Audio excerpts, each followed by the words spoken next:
CLP Harshvardhan Chauhan से हमारे bureau chief विकास शर्मा ने कई मुद्दों को लेकर बातचीत की, सुनिए। इन दिनों राजनीति चरम पर है और जैसे जैसे चुनावों का समय नजदीक आ रहा है वैसे वैसे राजनीति भी जमकर हो रही है और बहुत से ऐसे मुद्दे हैं जिनको भुनाने की विपक्ष इस समय तैयारी कर रहा है। तमाम चीजों पर चर्चा करने के लिए हमारे साथ मौजूद है 5 बार के विधायक रहे और इन दिनों विधानसभा में डिप्टी सीएलपी रहे हर्षवर्धन चौहान। चौहान साहब, बहुत बहुत स्वागत है। थैंक यू जी, थैंक यू। किस तरह से हम देखें इन दिनों जो जिस तरह से राजनीति जो है वो चरम पर है और तू मैं की राजनीति जो है वो बहुत हो रही है। आप बेहद ही शालीनता से आपने सवालों को रखा, सरकार को आप सदन के भीतर और बाहर आप घेरते हैं, लेकिन इन दिनों जो ये राजनीति चल रही है किस तरह से देखा जाए? नहीं, निश्चित रूप से हिमाचल प्रदेश में जो पॉलिटिशियन रहे हैं बहुत शालीन और बड़े सभ्य और पढ़े लिखे लोग रहे हैं, मगर राजनीति में ये गिरता हुआ स्तर है। जिस तरह की तू तड़ाक की भाषा आज पॉलिटिकल पार्टी के लोग इस्तेमाल कर रहे हैं, चाहे वो किसी भी राजनीतिक पार्टी के लोग हैं, मुझे लगता है कि जनता उसको पसंद नहीं कर रही है। ठीक है, हम क्रिटिसाइज एक दूसरे को करते हैं, पॉलिसीज को क्रिटिसाइज किया जाता है, मगर जहां हम अगर पर्सनल आलोचना पे और तू तड़ाक पे और जो ऊंचे पद पे बैठे हुए लोग हैं उनसे को लोग आदर्श मानते हैं और अपेक्षा करते हैं कि वो सभ्यता से बात करें, तथ्यों पे बात करें, और वो नॉनसेंस जो है वो जनता पसंद नहीं करती है। चाहे मेरा कोई व्यक्ति विशेष से नहीं, मेरा है मुख्यमंत्री भी समय समय पर ऐसी भाषा का कभी कभी इस्तेमाल करना उन्होंने आरंभ कर दिया है, जो अपेक्षा जो एक मुख्य प्रदेश के मुखिया जो होता है उससे उम्मीद नहीं की जाती है। बाकी पॉलिटिकल लोग हैं, लोग करते हैं, वो जो ऐसी भाषा का इस्तेमाल करते हैं वो अपने संस्कार बता रहे हैं, उनका जो कैरेक्टर है उसको दर्शाते हैं। बाकी तो जनता देख रही है, लोग देख रहे हैं, कौन ठीक बोल रहा है कौन गलत बोल रहा है ये तो जनता ने फैसला करना है। मगर दुर्भाग्यपूर्ण है और हम जो उच्च पद पे बैठे हुए लोग हैं हमको ऐसी भाषा का इस्तेमाल नहीं करना चाहिए। जो राजनीति से जुड़े जो लोग हैं वो इस लड़ाई को देखकर ये कह रहे हैं कि बौखलाहट है। सत्ता पक्ष की अगर बात करें तो तरह तरह का बयान जो है उनकी तरफ से सामने आ रहे हैं। वो ये कह रहे हैं कि बौखलाहट में है कांग्रेस पार्टी और खास करके मुकेश जी जो सत्ता चाहते हैं और सत्ता के भीतर जो है बौखलाहट इस चीज को लेकर है कि मुख्यमंत्री उनको नहीं बनाया जा रहा है। इस पर आपका क्या कहना है? नहीं, निश्चित रूप से देखो, बौखलाहट तो किसी में नहीं है। जब चुनाव नजदीक आते हैं जो बयानबाजी है वो पैनी हो जाती है। ऐसा नहीं है कि इसी बार हो रही है, मगर जब जब चुनाव नजदीक आते हैं तो होती है। आलोचना पैनी और तीखी हो जाती है। और जहां मुकेश जी की बात है, मुकेश जी कोई कांग्रेस का मुख्यमंत्री तो सोनिया गांधी बनाएगी, और मुकेश जी के बारे में भी जो ये बीजेपी इंटरप्रेट करती है कि वो मुख्यमंत्री की लड़ाई लड़ रहे हैं या फलाना लड़ रहे हैं या वो लड़ रहे हैं, ऐसा नहीं है। अगर कांग्रेस को बहुमत आएगा तो मुख्यमंत्री तो तभी बनेगा, और मुख्यमंत्री का जो चयन होगा वो श्रीमती सोनिया गांधी जी जो हमारी अध्यक्ष है वो करेंगी, और जो विधायकों की राय है, विधायकों का बहुमत है किस तरफ होगा उस पर भी निर्भर करेगा। मगर ये कहना कि जिस तरह से इंटरप्रेट करते हैं कि कांग्रेस में बहुत मुख्यमंत्री के दावेदार, ऐसा कुछ नहीं है। हम सब जो हैं कांग्रेस के नेता हैं, हम दोस्त हैं, मित्र हैं, और हम सब जानते हैं कि अगर बहुमत आएगा तो ही कांग्रेस की सरकार बनेगी और मुख्यमंत्री तो एक व्यक्ति बनेगा। कि एकजुटता है पूरी तरह से, लेकिन अंदर खाते जो है वो एकजुटता दिखती नहीं है। आप भी एक प्रोटेस्ट करते आप एक नजर आए, आप कहीं जमीन पर बैठ गए सिरमौर में, और बड़ा हंगामा जो है इस चीज को लेकर दिखा, और ये कहा गया कि हर्षवर्धन चौहान जो है सुर्खियां बटोरना चाहते थे, इस वजह से उन्होंने इस तरह की चीजें जो है वहां पर लोगों के सामने की। नहीं, देखो, हर पॉलिटिकल पार्टी में छोटे मोटे मनमुटाव होते हैं। क्या भारतीय जनता पार्टी में नहीं है? आज भारतीय जनता पार्टी में धूमल ग्रुप और जयराम ग्रुप में जो है वो खुली लड़ाई हो रही है, कोई बीजेपी में नहीं है। छोटी मोटी बातें कांग्रेस में भी है। और मेरे बारे में जो कालाम में जो रानी प्रतिभा सिंह जी है, मैं आपसे पूछना चाहूंगा कि क्या दरी पे बैठना, नेता क्या दरी पे बैठ नहीं सकता?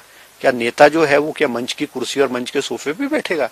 अगर नेता दरी पे जनता के साथ बैठ गया है तो it is an good example. मैं तो ये एक एग्जाम्पल सेट कर रहा हूँ कि हम नेताओं को मंच छोड़ करके आज जनता के बीच में जाना चाहिए। लेकिन हर्षवर्धन जी, ऐतराज इस बात को लेकर है कि हाथ जोड़ती अध्यक्ष जो है वो आपके सामने नजर आई और आप फिर भी अपनी जगह से आप उठ नहीं रहे थे। फिर किसी ने बीच में आकर जो है ये बात कही कि आपको उठना ही चाहिए, आप ही के समर्थक। नहीं, मैं आई एम ग्रेटफुल टू रानी प्रतिभा सिंह जी, देखो, जिन्होंने मुझे रिक्वेस्ट की है, और मैं उनके जब कहा उन्होंने, मैं उसके बाद मंच पे गया, मैं बैठा हूँ। अध्यक्ष को जो है उनको भी काफी उनके खिलाफ जो है वहां पे विरोध के सुर तेज हो रहे थे, उनको हटाया भी गया, लेकिन उससे पहले कई तरह से घटनाक्रम बीच में देखने के लिए मिले। कहीं जो है लड़ाई झगड़े हो रहे हैं, मामला जो है कांग्रेसियों का ही, किनेश जंग और जो नाहन से जो लोग थे, वो कार्यकर्ता थे, पदाधिकारी थे, आपस में भिड़ते नजर आए, थाने में मामला पहुंचा, देर रात हाई वोल्टेज ड्रामा चला। किस तरह से देख रहे हैं इसको? क्या विरोध का अगर सुर तेज होता है, आने वाले चुनावों में इसका असर नहीं देखने के लिए मिलेगा? देखो, निश्चित रूप से जो वो घटना हुई है जिसमें हमारे कुछ सिरमौर के नेताओं ने अटैक किया है, दुर्भाग्यपूर्ण है।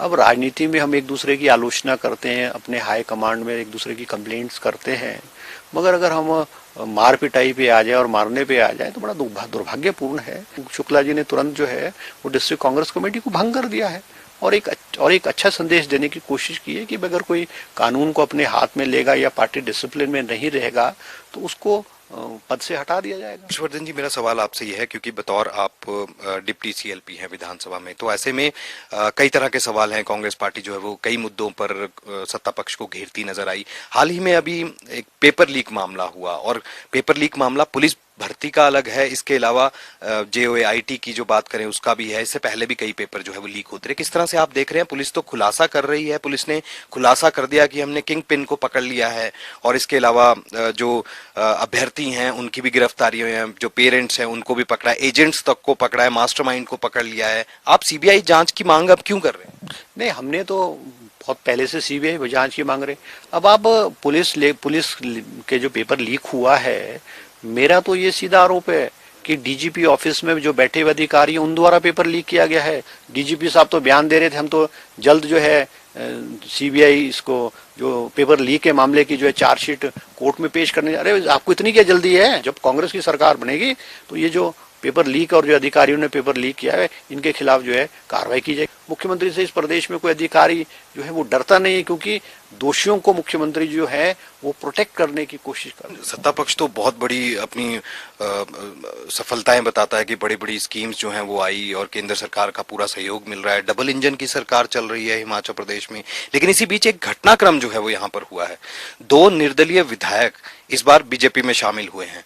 तो क्या आपको लग रहा है कि एंटी डिफेक्शन जो लॉ है, क्या उसका उल्लंघन नहीं है? नहीं, निश्चित रूप से मैं आपसे एक प्रश्न पूछता हूं कि मुख्यमंत्री को 2 निर्दलीय विधायक को भारतीय जनता पार्टी में मिलाने की क्या जरूरत पड़ गई?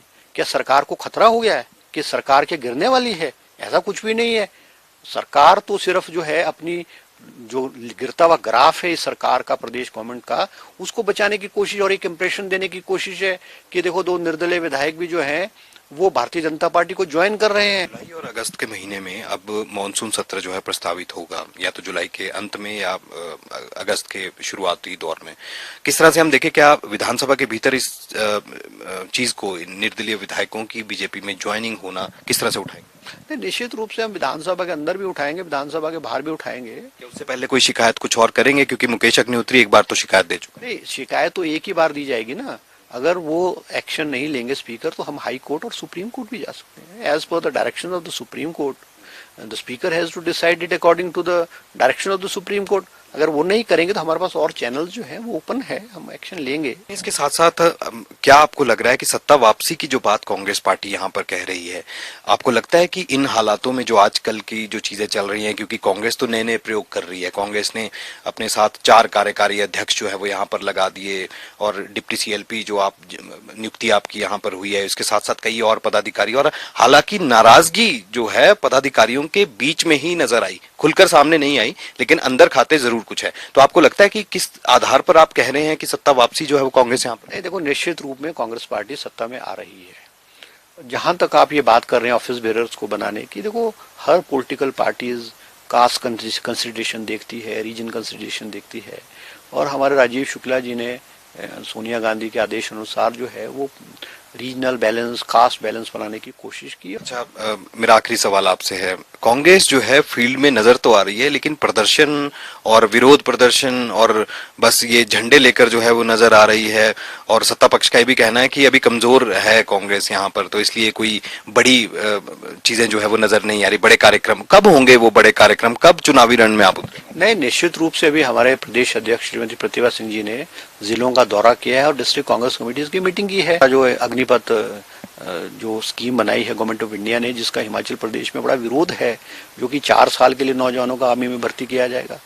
तो इसका बड़ा विरोध, इसका पूरे हिमाचल प्रदेश के 72 ब्लॉकों में विरोध किया गया है। बात ठीक है आपकी कि हमारी कोई बड़ी रैली नहीं हुई है, कि हमारा हिमाचल प्रदेश में कोई बड़ा नेता नहीं आया है, मगर आने वाले समय में हम हर पार्लियामेंट्री कॉन्स्टिट्यूंसी, हर लोकसभा कॉन्स्टिट्यूंसी में, चारों लोकसभा कॉन्स्टिट्यूंसी में एक बड़ी बड़ी रैली जो है वो करेंगे और केंद्र के बड़े नेताओं को हिमाचल प्रदेश में बुलाएंगे, ताकि हमारा जो कैंपेन है वो बड़े स्तर पे जो किक ऑफ हो। ये हमारी नीति है। सत्ता वापसी की आप बात कर रहे हैं, और सत्ता वापसी के बीच कितनी सीटों का दावा है? क्या राज्य में पूर्ण बहुमत से सरकार बनेगी? नहीं, निश्चित रूप से देखो, आज जो सर्वे किए हैं, चाहे भारतीय जनता पार्टी ने कराए हैं, चाहे कांग्रेस पार्टी ने कराए हैं, उन सारे के सर्वों में कांग्रेस पार्टी निश्चित रूप से स्पष्ट बहुमत से आ रही है। आज हिमाचल प्रदेश की जो हवाएं और फिजाएं हैं, वो हिमाचल प्रदेश के सरकारी कर्मचारी तय करते हैं। आज 2.5 लाख कर्मचारी इस सरकार के विरोध में है। ओपीएस की मांग सबसे बड़ी मांग है। कांग्रेस ने कहा है कि कांग्रेस सरकार बनते तुरंत ओपीएस किया जाएगा। और जब हिमाचल प्रदेश के कोई 1 लाख कर्मचारी विधानसभा का घेराव करने आए, तो इस सरकार के साथ, उस कर्मचारियों के साथ क्या व्यवहार रहा है? उनके ऊपर पानी की बौछारें फेंकी गई, उनको लाठी चार्ज किया गया, उनको जो है टर्मिनेट, उनके ऊपर FIR की गई है, बहुत सारे कर्मचारियों के खिलाफ जो है उनको ट्रांसफर की गई है। तो आज हिमाचल का परेशान जो कर्मचारी है वो परेशान है। बात करने के लिए बहुत बहुत शुक्रिया। तो ये थे हर्षवर्धन चौहान, और इनका साफ तौर पर कहना है, क्योंकि बहुत ही शालीनता के साथ अपनी बातें जो है इन्होंने रखी हैं और कई मुद्दों पर बेबाकी के साथ बात जनता टीवी के साथ की है। कैमरा पर्सन रोशन के साथ विकास शर्मा, जनता टीवी, शिमला।